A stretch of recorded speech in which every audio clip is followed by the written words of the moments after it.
Hi എല്ലാവർക്കും മന്നയുടെ പുതിയ ക്ലാസ്സിലേക്ക് സ്വാഗതം. അപ്പം ഒരു 3-4 ദിവസം വീഡിയോ ഇടാൻ പറ്റിയില്ല. വല്ലാതെ തിരക്കിലായിപ്പോയി ക്രിസ്മസിൻ്റെ. അപ്പം നിങ്ങളും ക്രിസ്മസ് ആഘോഷിച്ചില്ലേ? അപ്പം നമുക്കിനി വേഗം പുതിയ ക്ലാസ്സിലേക്ക് പോകാം കേട്ടോ. ആകുമ്പോൾ നമുക്ക് ഞാൻ ഹിന്ദി ഇട്ടില്ല. ഹിന്ദിയുടെ ആദ്യത്തെ ചാപ്റ്ററായ ഹിന്ദി ബി ആണിത്. കോഴ്സ് ബിയുടെ ചാപ്റ്റേഴ്സുകളാണിത്. കോഴ്സ് എ എന്നുള്ള ബുക്കുള്ളവർ ഞാൻ ആദ്യമേ വേറൊരു വീഡിയോയിൽ പറഞ്ഞു. നിങ്ങൾക്ക് അങ്ങനെ അതാണ് ബുക്കെങ്കിൽ എന്നെ അറിയിക്കണം. ആ ബുക്കിൻ്റെ ചാപ്റ്റർ എക്സ്പ്ലനേഷൻ ചെയ്ത് തരുന്നതായിരിക്കും. അപ്പം നമുക്ക് തുടങ്ങാം. മൈഥിലി ശരൺ ഗുപ്തയുടെ മനുഷ്യത എന്നുള്ള കവിതയിലേക്ക് പോകാം. ഇത് വളരെ ഇമ്പോർട്ടൻറ്റും എല്ലാ ടേമിലും ഒരുപാട് നല്ല ക്വസ്റ്റ്യനുകൾ ഇതിനകത്തുനിന്ന് CBSE മേക്ക് ചെയ്തിടുന്നതാണ്. അപ്പം നമുക്ക് പാഠത്തിലേക്ക് കടക്കാം കേട്ടോ. അപ്പം ഒരുപാട് എക്സ്പ്ലനേഷൻ ഒന്നും വേണ്ടല്ലോ. അപ്പം മന്ന എഡ്യൂക്കേഷനിൽ പഠിക്കുന്ന കുട്ടികളാണെങ്കിൽ എല്ലാവരും കേട്ടിരുന്നോളൂ. അപ്പം ഈ ചാപ്റ്ററിൽ പഠിക്കുന്നത് പ്രസ്തുത കവിത മേ മനുഷ്യ के परोपकार राष्ट्रहित और उदारता की भावना को अपने जीवन के अपनाने के लिए പ്രേരിത കിയാ ഗയാ ഹേ എന്ന് വെച്ചാൽ ഇതിൻ്റെ ഒരു ഔട്ട്ലുക്ക് പറയുകയാണെങ്കിൽ നമ്മൾക്ക് മനുഷ്യത എന്തിനാണ്, രാഷ്ട്രഹിത്, ഉദാരത, ഇതൊക്കെ എന്തിനാണ്, അതൊക്കെ ഉണ്ടെങ്കിൽ എങ്ങനെയാണ് നമ്മൾ ജീവിച്ച് മരിക്കുന്നത് എന്നുള്ളതിനെ പറ്റിയാണ് മൈഥിലി ശരൺ ഗുപ്ത ഈ ചാപ്റ്ററിൽ നമുക്ക് വിവരിച്ച് തരുന്നത്. ഇതിനകത്ത് പിന്നെ പറയുന്നത് ഉദാരതയും ദയയും ദാനവും ഒക്കെ കൊടുക്കുന്നതിനെ പറ്റിയും മനുഷ്യൻ എങ്ങനെയാണ് കവിനെ മാനവത അല്ലെങ്കിൽ മനുഷ്യതക്കെ പൂരെ ലക്ഷൺ ഉസി മനുഷ്യനെ മാനെ. അപ്പം മനുഷ്യനിലുള്ള എല്ലാ ലക്ഷണങ്ങളും ചില മനുഷ്യരിലുണ്ട്, ചില മനുഷ്യരിലില്ല. ഉള്ള മനുഷ്യർ എങ്ങനെയാണ് ജീവിച്ച് തീർത്ത് മരിക്കുന്നതെന്നും അവരെങ്ങനെയൊക്കെ മനുഷ്യൻ്റെ മനസ്സുകളിൽ ജീവിക്കുന്നുവെന്നും ഇല്ലാത്തവരെങ്ങനെയാണെന്നുമാണ് ഈ കവിതയിലൂടെ ആര് പറഞ്ഞു തരുന്നത്? മൈഥിലി ശരൺ ഗുപ്ത പറഞ്ഞു തരുന്നത്. അപ്പം ഈ കവിതയുടെ സാരം ഇതാണ്. എന്താണ് മനുഷ്യത എന്ന് വെച്ചാൽ മനുഷ്യത എന്ന് പറഞ്ഞാൽ മലയാളത്തിലും ആ വാക്ക് തന്നെയുണ്ട്. പിന്നെ മറ്റുള്ളവരെ സഹായിക്കാനുള്ള മനസ്സ്, ഉദാരത, ദാനി എന്നൊക്കെ പറയും നമ്മൾ ഹിന്ദിയിൽ. അപ്പം ഈ മൈഥിലി ശരൺ ഗുപ്ത എന്ന് പറയുന്ന കവി മനുഷ്യതയിലൂടെ എക്സ്പ്ലെയിൻ ചെയ്യുന്നത് മനുഷ്യതയെക്കുറിച്ചാണ്, അല്ലെങ്കിൽ ദാനി, ഉദാരത എന്നൊക്കെയുള്ള ഭാവത്തെ പറ്റിയാണ്. അപ്പം പാഠത്തിൽ എന്താ എക്സ്പ്ലനേഷൻ ഞാൻ പറഞ്ഞു. ഇനി മൈഥിലി ശരൺ ഗുപ്ത ആരാണെന്ന് പറയാം. 1886 മുതൽ 1964 വരെ ജീവിച്ച മഹാനായ കവിയാണ് ഇദ്ദേഹം. ഇദ്ദേഹത്തെ അറിയപ്പെടുന്നത് രാഷ്ട്രകവി എന്നാണ്. രാഷ്ട്രകവി എന്നാണ് അറിയപ്പെടുന്നത്. കൂടാതെ രാമഭക്ത് കവി എന്നും മൈഥിലി ശരൺ ഗുപ്തയെ അറിയപ്പെടുന്നു. ഇദ്ദേഹത്തിൻ്റെ കവിതയുടെ ഭാഷ എന്ന് പറയുന്നത് വിശുദ്ധഗഡിയാണ്. വിശുദ്ധഗഡി എന്ന് പറയാനുള്ള കാരണം തന്നെ അദ്ദേഹം ശുദ്ധ സംസ്കൃതത്തിലാണ് കവിതകൾ എഴുതുന്നത്. ശുദ്ധ സംസ്കൃതത്തിൽ എഴുതുന്നതിൻ്റെ ഇദ്ദേഹം സംസ്കൃതം മാത്രമല്ല മറാഠി, അംഗ്രേജി തുടങ്ങിയ ഒരുപാട് ഭാഷകളിൽ, ബംഗാളി ഒക്കെ അദ്ദേഹം എന്താണ് ഇദ്ദേഹം എക്സ്പേർട്ടായിരുന്നു. ഈ വിഷയങ്ങളിലെല്ലാം ഹാൻഡിൽ ചെയ്യാനുള്ള കഴിവുള്ള ആളായിരുന്നു ഇദ്ദേഹം ജനിച്ചത് ഗാന്ധിജിയുടെ ഖരീബ് ചിരഗാവിലാണ്. ഝാൻസി എന്ന് പറയുന്ന സ്ഥലത്തെ ഖരീബ് ചിരഗാവിലാണ് അദ്ദേഹം ജന്മം കൊണ്ടത്. ഇദ്ദേഹത്തെ അറിയപ്പെടുന്നത് രാഷ്ട്രകവിയാണ്. ഇദ്ദേഹം രാമഭക്ത് കവിയാണ്. വിശുദ്ധ ഘടിയാണ് കവിതകളിലെല്ലാം യൂസ് ചെയ്തുകൊണ്ടിരിക്കുന്നത്. ഇദ്ദേഹത്തിൻ്റെ ഫാദറായ സേട്ട് രാംചരൺ ദാസും പിന്നെ ചോട്ടേഭായിയായ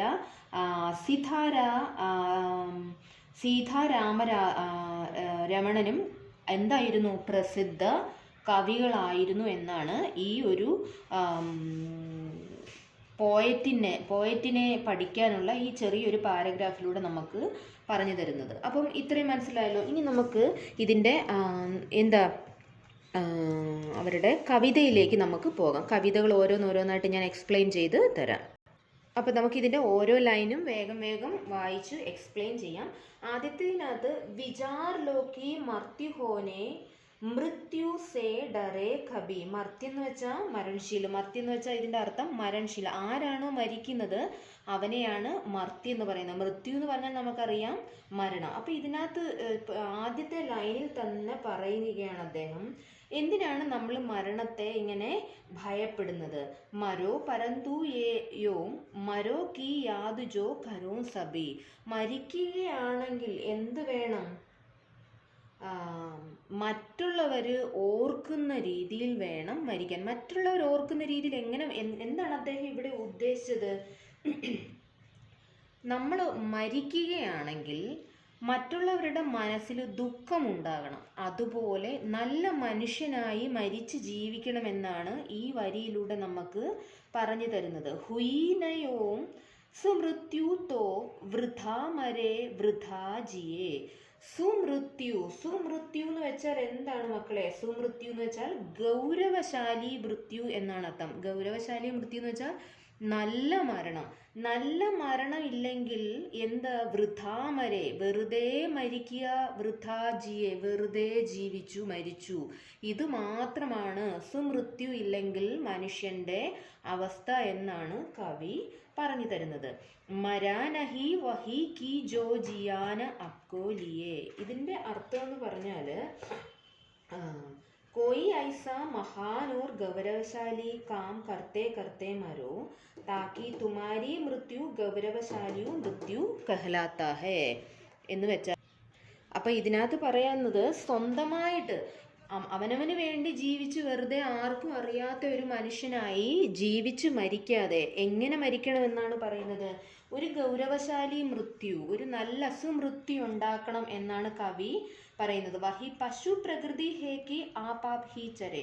പശു പ്രകൃതി എന്ന് വെച്ചാൽ, പശു എന്ന് വെച്ചാൽ എന്താ? മൃഗം. മൃഗവും പ്രവൃത്തി, മൃഗങ്ങളെ പോലെ മരിച്ചു ജീവിക്കുന്നത് നല്ലതല്ല. മൃഗങ്ങളും അവരവരുടെ കാര്യങ്ങൾ ചെയ്തുകൊണ്ടാണ് ഈ ഭൂമിയിൽ മരിച്ചു പോകുന്നത്. തോ ഹമാര ജീവൻ മരൺ ദോനോ ഹി.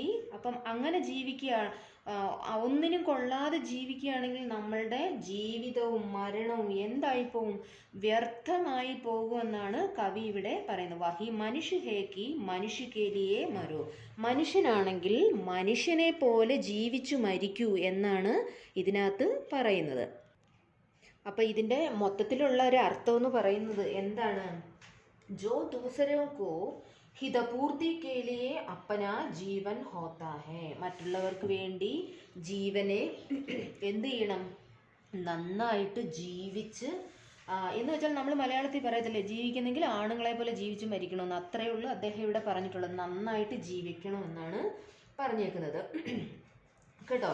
അപ്പം ഇതിനകത്ത് ഈ കാവ്യ സൗന്ദര്യം, ഈ ഓരോ വരികളിലും ഇദ്ദേഹത്തിന് കാവ്യ സൗന്ദര്യം എന്നുള്ളൊരു കാര്യമുണ്ട്. ഇവിടെ എന്താ? പരോപകാർ കെ ലിയെ ജീനെ വാലെ കി മൃത്യു കോ സുമൃത്യു കഹത്ത ഹെ. അപ്പം എന്താ സുമൃത്യു എന്ന് പറയുന്നത്? ഇവിടെ കാവ്യ സൗന്ദര്യമാണ് ഇവിടെ കൊടുത്തേക്കുന്നത് കേട്ടോ. അപ്പം എന്താ പറയുക? പരോപകാർ കെ ലിയെ ജീനെ വാലെ കി മൃത്യു. മറ്റുള്ളവർക്ക് വേണ്ടി പരോപകാരം ചെയ്ത് ജീവിക്കുന്ന ആളിനെ എന്ത് വാക്കുകൊണ്ടാണ് അദ്ദേഹം ഇവിടെ പറഞ്ഞേക്കുന്നത്? സുമൃത്യു എന്ന വാക്കുകൊണ്ട് പറഞ്ഞിട്ടുണ്ട്. പിന്നെ എന്താണ്? സംസ്കൃതാനുഷ്ഠു കടി ബോലിക പ്രയോഗ ഹുവാകെ. ഇതിനകത്തെല്ലാം എന്താ? സംസ്കൃതത്തിന് അടിസ്ഥാനമായി. ഇത് വായിക്കുമ്പോഴേ നമുക്ക് എന്താ? വളരെ ടെൻഷനൊന്നും ഇല്ലാതെ ഇത് ഹിന്ദി പോലെ തന്നെ നമുക്ക് മനസ്സിലാവുന്നുണ്ട്. പക്ഷേ എന്തുകൊണ്ടാണ് അങ്ങനെ മനസ്സിലാവുന്നത്? ഇത് ശുദ്ധഗടിയിലാണ് അദ്ദേഹം എഴുതിയിരിക്കുന്നത്. എന്ന് വെച്ചാൽ ശുദ്ധ സംസ്കൃതത്തിൽ എഴുതിയ വാക്കുകളായിരുന്നു ഇതെല്ലാം. അപ്പം ഇവിടെ യൂസ് ചെയ്തേക്കുന്നത് സംസ്കൃതാനുഷ്ഠ ഘടിയാണ്. പിന്നെ സമ്പൂർണ്ണ കാവ്യാംശ് എന്താണ്? തുകാന്ത് ശൈലി കെ സാത്ത് ഉദ്ബോധൻ ശൈലിമേം ലിഖാ ഗയാ. അപ്പം എന്താ?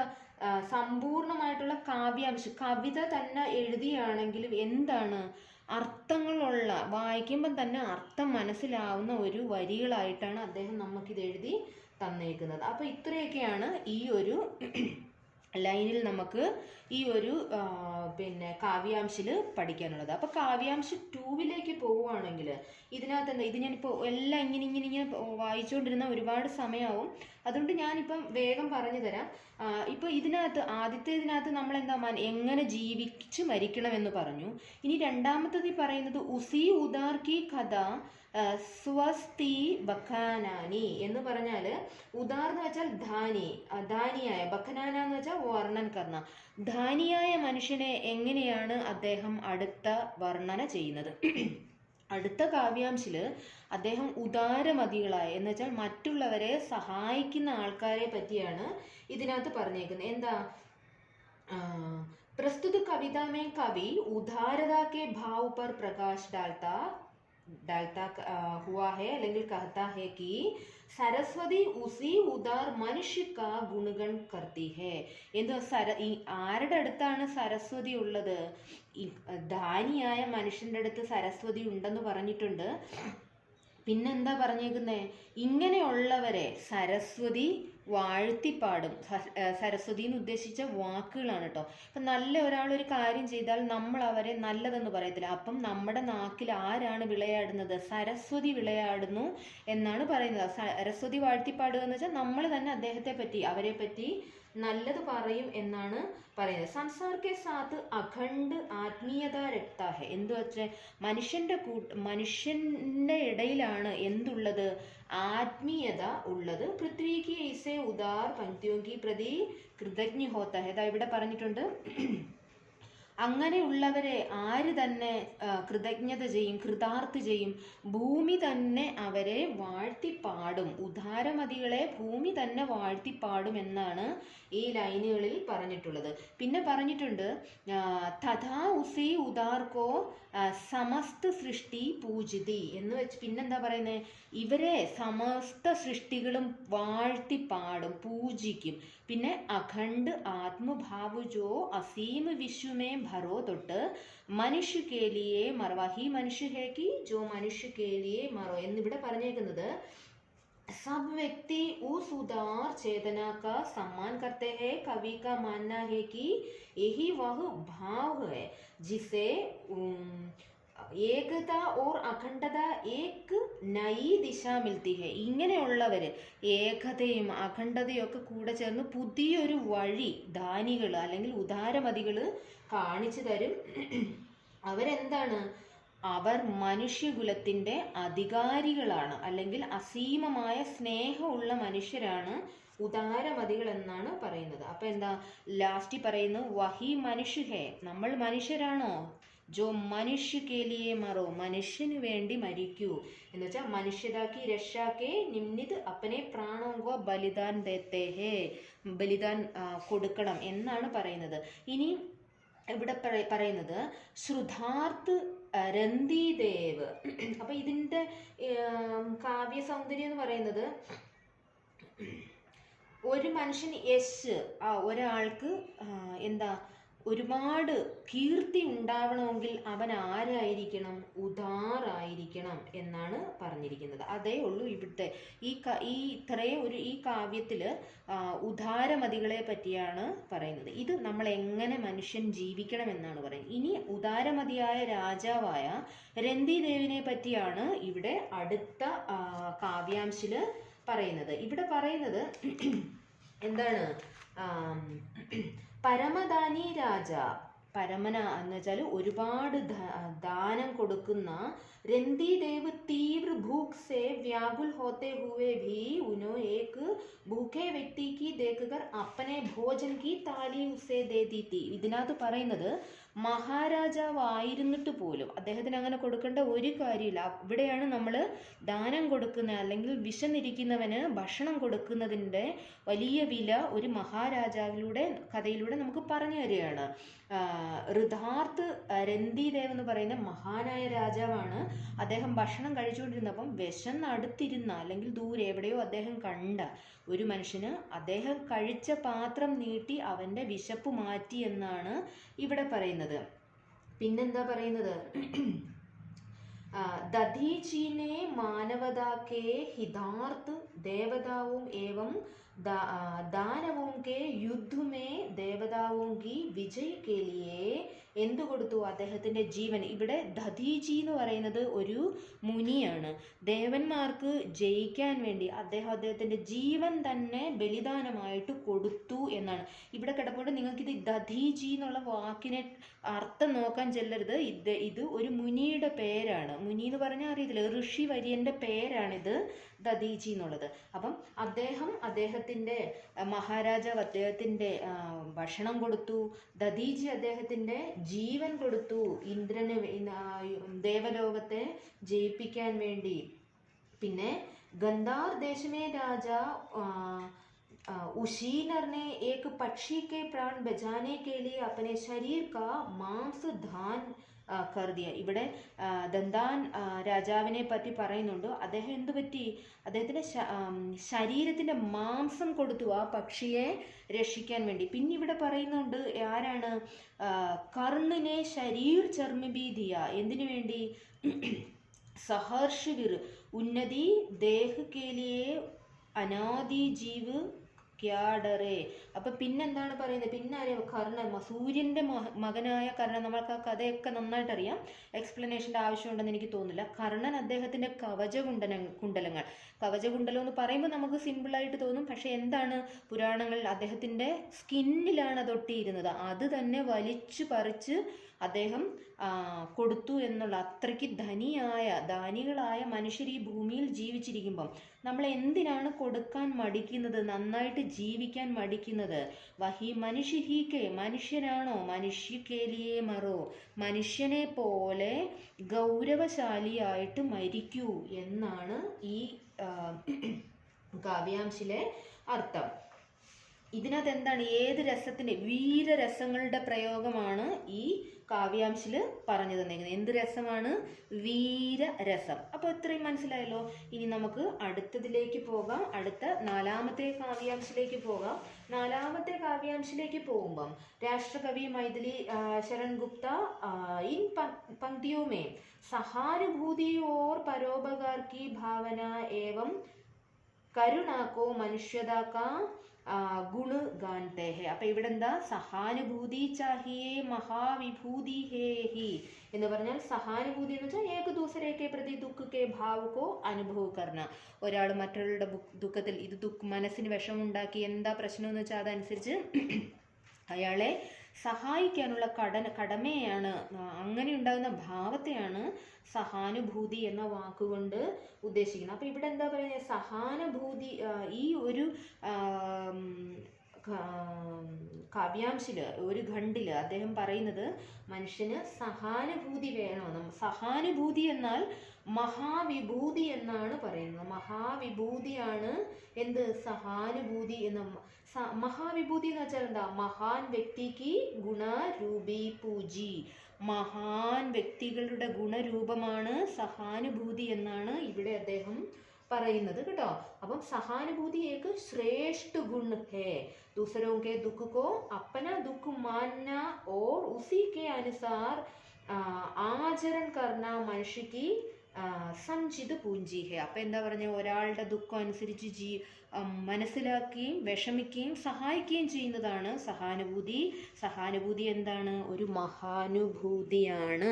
അപ്പം അത്രയും മനസ്സിലായോ? ഞാൻ അപ്പുറത്തെ പേജിലേക്ക് മറിക്കട്ടെ, നമുക്ക് മുന്നോട്ട് പോകാം. ഇനി അടുത്തതിനകത്ത് വിരുദ്ധുബാദ് ബുദ്ധ കാ ദയാ പ്രവാഹുമേ. വിരുദ്ധ ബാദ് എന്ന് വെച്ചാൽ വിരോധി ബാദ്, അനാവശ്യമായിട്ട് സംസാരിക്കുന്നത്, അതിനെയാണ് വിരുദ്ധബാദ് എന്ന് പറയുന്നത്. വിനീതി എന്ന് വെച്ചാൽ ജുഖാഹുവ.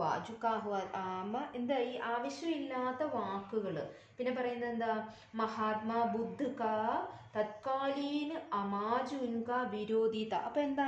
ബുദ്ധൻ ആദ്യമേ എന്തായിരുന്നു? വലിയ വാക്കുകൾ, ഒരുപാട് നല്ല വാക്കുകൾ പറഞ്ഞ ഒരാളായിരുന്നു. അപ്പം അപ്പോഴൊക്കെ ബുദ്ധൻ എന്തായിരുന്നു സംഭവിച്ചത്? ഒരുപാട് വിരോധി എന്ന് വെച്ചാൽ എഗനിസ്റ്റ്, ഒരുപാട് വിരോധികൾ ആർക്കുണ്ടായി? ബുദ്ധനുണ്ടായി. അപ്പം ഏറ്റവും അവസാനം എന്താ പറ്റിയത്? അദ്ദേഹത്തിന് ഒരുപാട് വിരോധികൾ ഉണ്ടായിരുന്നു. നെ വിരോധ് കെ स्वर को धूमिल कर दिया, जो व्यक्ति उसके कट्टर विरोधी थे वे भी उसकी मानता के ही सामने नतमस्तक ഹോ ഗയേ ഓർ ബുദ്ധ ധർമ്മ ഉപനായ. അപ്പം ഇതിനകത്ത് ഈ ഇത്രയും വാക്കിനകത്ത് പറഞ്ഞേക്കുന്നത് ബുദ്ധൻ എന്തായിരുന്നു, ഒരുപാട് നല്ല കാര്യം പറയുന്ന ആളായിരുന്നു. അദ്ദേഹത്തിന് ഒരുപാട് കട്ടർ വിരോധികളുണ്ടായിരുന്നു, ഓപ്പോസിറ്റേഴ്സ് ഉണ്ടായിരുന്നു. അപ്പം എന്താ ലാസ്റ്റിൽ എന്ത് പറഞ്ഞു, ഈ കട്ടർ വിരോധികൾ തന്നെ അദ്ദേഹത്തിനെ വാഴ്ത്തി പുകഴ്ത്തുന്ന ആൾക്കാരായി മാറി എന്നാണ് ഇതിനകത്ത് പറയുന്നത്. പിന്നെ കവിനെ അനുസാർ വീണ്ടും പറയുന്നു, മനുഷ്യതാക്കെ ഗുണോ കാ പ്രതിനിധി ബൻ സക്താ ഹെ. ഇതാണ് മനുഷ്യതയുടെ കാര്യം. അപ്പം നല്ല വാക്കുകൾ പറഞ്ഞാൽ എത്ര വിരോധമുള്ളവരായാലും അവസാനം നല്ലതിനെ എല്ലാവരും എന്ത് ചെയ്യും മക്കളെ, വാഴ്ത്തി പാടും എന്നാണ് ഇതിനകത്ത് പറയുന്നത്. സച്ചാ മനുഷ്യ വഹി ഹെ. ആരാണ് ശരിയായ മനുഷ്യൻ? अन्य मनुष्य के काम आता है तथा उसके लिए जीता मारता है. മറ്റുള്ള മനുഷ്യനെ മനസ്സിലാക്കി അവന് വേണ്ടി ജീവിക്കുകയും മരിക്കുകയും ചെയ്യുന്നവനെയാണ് ശരിയായ മനുഷ്യനെന്ന് പറയുന്നതെന്നാണ് ഇവിടെ വരെ പറഞ്ഞിട്ടുള്ളത് കേട്ടോ. അപ്പം ഇവിടെ എന്താ ഈ കാവ്യാംശിലും വീർ രസത്തെ പറ്റിയാണ് പറഞ്ഞിട്ടുള്ളത്. അപ്പം നമുക്കിനി മുന്നോട്ട് പോകാം. രഹോന ഭൂൽ കെ കബി മധാന്ത് തുച്ച് വിത്ത് മേ എന്ന് പറഞ്ഞാൽ, മധാന്ത് എന്ന് വെച്ചാൽ ഗർവ് സേ അന്ധ, അഹങ്കാരം കൊണ്ട്. മധാന്ത് എന്ന് വെച്ചാൽ എന്താ, അഹങ്കാരം കൊണ്ട് കണ്ണു കാണാതെ നടക്കുന്നവരെയാണ് നമ്മൾ മധാന്ത് എന്ന് പറയുന്നത്. അന്ധ അല്ലെങ്കിൽ ആരെയും അനുസരിക്കാതെ അഹങ്കാരത്തോടെ നടക്കുന്ന ആൾക്കാർ കേട്ടോ. അപ്പൊ തുച്ഛെന്ന് വെച്ചാൽ മഹാത്മഹീൻ, മഹത്വമില്ലാത്തവനെയാണ് തുച്ച് എന്ന വാക്കുകൊണ്ട് ഇവിടെ കവി പറഞ്ഞിരിക്കുന്നത്. അപ്പൊ പറയുന്നത് ധൻകി പ്രാപ്തി കൈ ബഹുത് ബഡി ഉപലബ്ധി നഹി ഹെ. ഒത്തിരി ഒരു ഇതിനകത്ത് പറയുന്നതെന്ന് വെച്ചാൽ ഒരുപാട് പൈസ സമ്പാദിക്കുക എന്ന് പറയുന്നത് എന്താ ഒരു വലിയ കാര്യമൊന്നുമല്ല. ഒരുപാട് പൈസ സമ്പാദിച്ച് അഹങ്കാരിയെ പോലെ കണ്ണു കാണാത്തവനായി അഹങ്കാരത്തിൽ മതിമറന്ന് നടക്കുന്നത് അത്രയ്ക്ക് വലിയ കാര്യമൊന്നുമല്ല. യഹ് മാതൃ ഏക് തുച്ഛ് ഉപലബ്ധി ഹെ. ഇതെന്താ, ഒരു നിമിഷത്തേക്കുള്ള വലിപ്പവും അഹങ്കാരവും മാത്രമാണെന്നാണ് പറയുന്നത്. പിന്നെന്ത് വേണം, ഇസ് പർ സബി ഭൂൽക്കർ ബി ഘമണ്ട് മത് കർണ. അതുകൊണ്ട് എന്ത് ചെയ്യരുത്, എല്ലാം മറന്നുകൊണ്ട് വലിയ ഘമണ്ടിൽ നമ്മൾ നടക്കാൻ പാടില്ല. പിന്നെന്ത് ചെയ്യണം, सांसारिक दृष्टि से स्वयं को सुरक्षित अनुभव करके अपने मन को अभिमान न करना, इन्हें सोचना कि तुम तो സനാത് ഹേ. അപ്പോൾ എന്താ, നമ്മൾ നമ്മുടെ അഭിമാനത്തിൽ നടക്കുകയാണെങ്കിൽ ദയാലു ദീനബന്ധു കെ ബഡേ വിശാൽ ഹാത്ത് ഹേ. ഇവിടെ എന്തുണ്ട്, ദയാലുവായ ഒരു മനുഷ്യനിൽ എന്തുണ്ട്, വിശാലമായ കരങ്ങളുണ്ട്, അദ്ദേഹത്തിന് വിശാലമായ ഒരു മനസ്സുണ്ട്. അപ്പം അതിനെന്ത് വേണം, अधीव भाग्यहीन है अधीर भाव जो करो वही मनुष्य है तो मनुष्य से मनुष्य के लिए मरो. ഇവിടെ എന്താ പറയുന്നത്, ഗരീബോं का सहारा है दयालु है उसकी शक्ति बहुत अधिक है. അപ്പം ദീനബന്ധു എന്ന് വെച്ചാൽ പാവപ്പെട്ടവൻ, അവൻ്റെ കൂടെ ആരുണ്ട്, അവൻ്റെ കൂടെ ഭഗവാനുണ്ട്. അപ്പം അവൻ എന്താണ്, നമ്മൾ കാണുമ്പം അവൻ വളരെ കഴിവില്ലാത്തവനാണെങ്കിലും അവൻ്റെ കൂടെ ഉള്ളത് ദൈവമാണ്. അപ്പം അവനാണ് മഹാശക്തിമാൻ എന്നാണ്. ഗരീബാണെന്ന് വെച്ച് അവൻ ശക്തിമാൻ അല്ല എന്ന് കരുതരുത്. ദൈവം അവൻ്റെ കൂടെ ഉണ്ടെങ്കിൽ അല്ലെങ്കിൽ ഉണ്ട് എന്നാണ് കവി പറയുന്നത്. അവനാണ് വലിയ ശക്തിമാൻ എന്നാണ്, അവനാണ് ദൈവം സുരക്ഷ ഒരുക്കുന്നത് എന്നാണ് ഈ ഖണ്ഡിലൂടെ കവി നമുക്ക് പറയാം. സച്ചാ മനുഷ്യത എന്താണ്, ജോ ദൂസരെ മനുഷ്യക്കെ കാം ആത്താ ഹേ ഉസ്കെ ലിയേ ജീതാ ഓർ മരോ. അപ്പം ഇതിനകത്ത് വീണ്ടും പറയാണ്, മറ്റുള്ളവർക്ക് വേണ്ടി ജീവിച്ച് മരിക്കൂ. ഇനി അനന്ത് അന്തരീഷ് മേ അനന്ത് ദേവ് ഹോ ഖണ്ഡേ. അപ്പൊ ഇനി എന്താ, അനന്ത് അന്തരീഷ്, അനന്ത് എന്ന് വെച്ചാൽ ജിസ്കാ അന്ത് നഹോ, അവസാനമില്ലാത്തവരാണ് ആര്, അനന്ത്. അന്തരീക്ഷം എന്ന് വെച്ചാൽ എന്തുവാ, സോറി, അനന്ത് അന്തരീക്ഷ് മേ അനന്ത് എന്താ ഉള്ളേ, ദേവ് ഹേ ഖഡേ, സ്വർഗത്തിൽ. അനന്ത് അന്തരീക്ഷം എന്ന് വെച്ചാൽ സ്വർഗത്തെയാണ്, ദേവലോകത്തെയാണ് ഇവിടെ പറയുന്നത്. അവിടെ എന്തുണ്ട്, ആയിരക്കണക്കിന് ആരുണ്ട്, ദേവന്മാർ ഉണ്ട്. പിന്നെന്താ, സമഷ് ഹി സ്വബാഹു ജോ ബഡാ രഹേ ബഡേ ബഡേ. സ്വബാഹു എന്ന് വെച്ചാൽ എന്താ, അപ്പനി സ്വബാഹു സ്വബാഹു എന്ന് വെച്ചാൽ അപ്പനി ഭുജ നമ്മുടെ കൈകളെ. പിന്നെന്താ പരസ്പരാബലംബ് ഏക് ദൂസരേക്ക് സഹായത ഒരാൾ മറ്റൊരാളെ സഹായം ചെയ്യുന്നതാണ് എന്ത് പരസ്പരാവലംബ് എന്ന വാക്കുകൊണ്ട് ഇവിടെ ഉദ്ദേശിക്കുന്നത് കേട്ടോ. പിന്നെ അമർത്യ എന്ന് വെച്ചാൽ അമർത്യ എന്ന് വെച്ചാൽ അംഗദേവതാവുങ്കി ഗോത് ദേവന്മാരുടെ ഇല്ലെങ്കിൽ ദൈവങ്ങളുടെ മടി എന്നൊക്കെയാണ്. അത് ഞാൻ പാരഗ്രാഫ് മൊത്തം എക്സ്പ്ലെയിൻ ചെയ്തു തരാം. ഞാൻ അർത്ഥം പറഞ്ഞു തന്നെയാണ്. നിങ്ങൾക്ക് അത്രയ്ക്ക് നമുക്ക് എല്ലാവർക്കും ആ വാക്കുകൾ അറിയത്തില്ല, അതുകൊണ്ടാണ് ആ വാക്കുകൾ പറഞ്ഞു തന്നെ. അപ്പം ഇനി നമുക്ക് ഇതിൻ്റെ എക്സ്പ്ലനേഷനിലേക്ക് പോകാം. അപ്പം ഇതിനകത്ത് പറയുന്നതെന്ന് വെച്ചാൽ എന്താ വേ അപ്പനെ ഹാത്ത് ബഡ്കർ ഉദാർ ഹൃദയ ദയാലു തഥാ പരോപകാരി മനുഷ്യോ കെ സ്വാഗതാർത്ഥ ഖടേ ഹെ. അപ്പം എന്താ പറയുന്നത്, ആരാണോ പരോപകാരി അല്ലെങ്കിൽ ഹൃദയമുള്ളവൻ അവന് വേണ്ടി എന്താ ഈ ദയാലു ആയിട്ടുള്ളവരാരാണോ അവർക്ക് വേണ്ടി എന്താ പരസ്പർ ഏക് ദൂസരേക്ക് സഹयोग से ഉൻ ഊഞ്ചായിയോക്കെ പ്രാപ്ത് കരോ ഒരുമിച്ച് കൈകൾ കോർത്ത് എന്ത് ചെയ്യണം വിചാരിച്ചിരിക്കുന്ന നമ്മുടെ ആ എന്താ ഡെസ്റ്റിനിയിലേക്ക് ഒരുമിച്ച് പഹുഞ്ച് ചെയ്യണം അല്ലെങ്കിൽ അവിടെ പ്രാപ്തമാക്കണം എന്നാണ് പറയുന്നത്. ദേവതായോങ്കി പാവൻ ഗോद में स्थान पाने के लिए अर्थात अमर्त्य प्राप्त करने के लिए तुम इस मरणशील संसार में കർണാ ചായേ. അപ്പം എന്താ ദേവതമാരുടെ മടിയിലിരിക്കണമെങ്കിൽ എന്തു വേണമെന്നാണ് പറയുന്നത്, ദാനശീലരായിരിക്കണം എന്നാണ് പറയുന്നത്. പിന്നെന്താ പറയുന്നത്, ഗുണോ കെ മാധ്യമ സേ ഹം ജീവൻ സേ ഉത്കൃഷ്ടത കോ പ്രാപ്ത് കർ സക്തേ ഹെ. നമ്മുടെ എന്താണ് ഗുണങ്ങൾ കൊണ്ട് എവിടെ ദൈവങ്ങളുടെ ഇടയിൽ പോലും നമുക്ക് എന്തായി മാറണം, ഉത്കൃഷ്ടരായിട്ട് മാറണം, ഏറ്റവും നല്ല ആൾക്കാരായിട്ട് മാറണം. എങ്കിലേ ദേവന്മാർ നമ്മൾക്ക് എന്തിനു വേണ്ടി വെയിറ്റ് ചെയ്യും, അവരുടെ മടിയിലേക്ക് ഇരുത്താൻ കൈകൾ നീട്ടി അവർ നമ്മളെ സ്വീകരിക്കാനായിട്ട് മരിക്കുമ്പോൾ സ്വീകരിക്കാനായിട്ട് അവരിയ്ക്കും എന്നാണ് പറയുന്നത്. അപ്പോൾ പിന്നെ ലാസ്റ്റിൽ പറയുന്നു വഹി മനുഷ്യ ഹേ കി ജോ മനുഷ്യ കെ ലിയേ മറോ. ഇത് ഞാൻ ഒരുപാട് എക്സ്പ്ലെയിൻ ചെയ്തതാണല്ലോ, അപ്പോൾ അതിൻ്റെ ആവശ്യമില്ലല്ലോ. അപ്പം എന്തോ പറയുന്നത്, തും ഇസ് തരഹ് മത് ജിയേ കെ ഏക് ദൂസരേക്ക് കിസി കാം ന ആ സക്കോ. അപ്പം മറ്റുള്ളവർക്ക് എന്തെങ്കിലും ചെയ്തിട്ട് വേണം നമ്മൾ ഈ ജീവിതം ജീവിച്ച് മരിക്കാൻ. പിന്നെ ഇനി പറയുന്നത് മനുഷ്യ മാതൃ ബന്ധു ഹേ യഹി ബഡ് വിവേക് ബഡ വിവേക് ഹേ. അപ്പം ഇതെന്താ മാത്രം എന്ന് വെച്ചാൽ കേവല പ്രസ്തുത പങ്ക്തി മേ കവി എക്സ്പ്ലെയിൻ ചെയ്ത് നമുക്ക് തരുവാണ്. कहता है അല്ലെങ്കിൽ कहलाता है मनुष्य के लिए सबसे बड़ा विवेक वही है कि वह संसार के सभी मनुष्यों के अपना ബന്ധു സമജോ. എന്ത് ചെയ്യണം, എല്ലാവരെയും നമ്മുടെ ബന്ധുവായിട്ട് വേണം എന്ത് ചെയ്യാൻ, കാണാൻ. എല്ലാവരും ബന്ധുക്കളെ പോലെ കാണുകയാണെങ്കിൽ എന്ത് വരും, പുരാണോ കെ അനുസാർ സഭി മനുഷ്യോങ്ക ഏക ഹി പിതാ ഹെ. അപ്പോൾ പുരാണങ്ങളിൽ പറഞ്ഞിട്ടുള്ളത് എല്ലാ മനുഷ്യരും ഒരു പിതാവിൻ്റെ മക്കളാണ്, സർവശക്തനായ ദൈവത്തിൻ്റെ മക്കളാണ്. അതുകൊണ്ട് നമ്മളെല്ലാം എന്താണെന്നാണ് പറയുന്നത്, ഒരു പപ്പ ഒന്ന് അല്ലെങ്കിൽ നമ്മുടെ ഫാദർ ഒന്നാണെങ്കിൽ എല്ലാവരും നമ്മുടെ ബന്ധുക്കളല്ലേ. അപ്പം അതുപോലെ എല്ലാവരെയും ബന്ധുക്കളായിട്ട് കാണണം എന്നാണ് ആര് പറയുന്നത്, കവി നമ്മളോട് പറയുന്നത്. സബി മനുഷ്യക്ക ഏക ഹി പിതാ ഹെ വഹ് സ്വയംഭൂ ഹെ. അദ്ദേഹം ആരാണ്, സ്വയംഭൂവാണ്, ഓൾമൈറ്റി ഗോഡാണ്.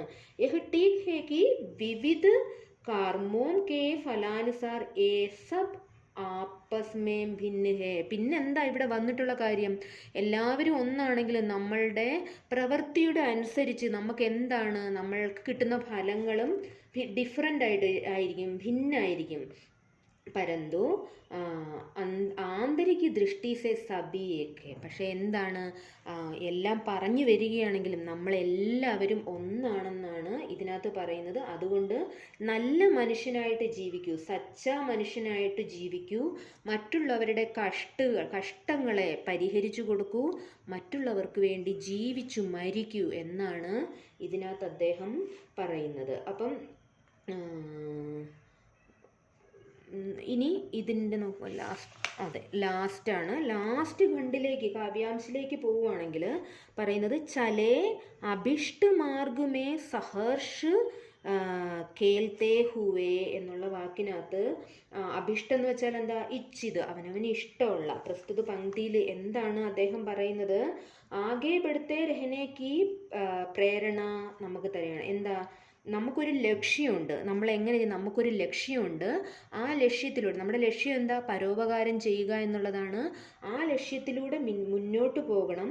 തും ജീവൻ മേ ജിസ് മാർഗ് പർ ഭി ചലന ചാഹത്തെ ഹേ ഹാസി ഖുഷി സേ ചലത്തെ ചലോ. അപ്പോൾ ഇവിടെ എന്താ പറയുന്നത്, നമ്മൾ എങ്ങനെ വേണമെങ്കിലും സഞ്ചരിച്ചോളൂ, പക്ഷേ ആ സഞ്ചാരം എങ്ങനെയായിരിക്കണം, മറ്റുള്ളവർക്ക് നല്ലതുമായിരിക്കണം, സന്തോഷമുള്ളതും ചിരി പടർത്തുന്നതും, മറ്റുള്ളവരിലെ കരയിപ്പിക്കാതെ ചിരിപ്പിക്കുന്നതുമായിരിക്കണം എന്നാണ് പറയുന്നത്. ധ്യാൻ രഖോ കി തുമാര അപ്പനി മേൽ ജോൽ ന ഘടേ മിത്രത ഓർ ഏകത കാ ഭാവ് കം ന ഹോ. അപ്പോൾ ഇവിടെ എന്താ പറയുന്നത്, നമ്മൾ മിത്രതയുടെയും ഏകതയുടെയും ഫ്രണ്ട്ഷിപ്പിൻ്റെയും ഒരുമിപ്പിൻ്റെയും ഒന്നും ആ ഒരു ശൈലി നമ്മൾ വിട്ട് കളയരുത്, അങ്ങനെ ചെയ്യാൻ പാടില്ല. അപ്പോൾ ഇതിനു മുന്നേ പറഞ്ഞല്ലോ, നമ്മളെല്ലാവരും ഒന്നാണ്, എല്ലാവരും ബന്ധുക്കളാണ്, അതുകൊണ്ട് മിത്രതയും ഏകതയും നമ്മൾ ഒരിക്കലും നഷ്ടപ്പെടുത്തി കളയരുതെന്നും.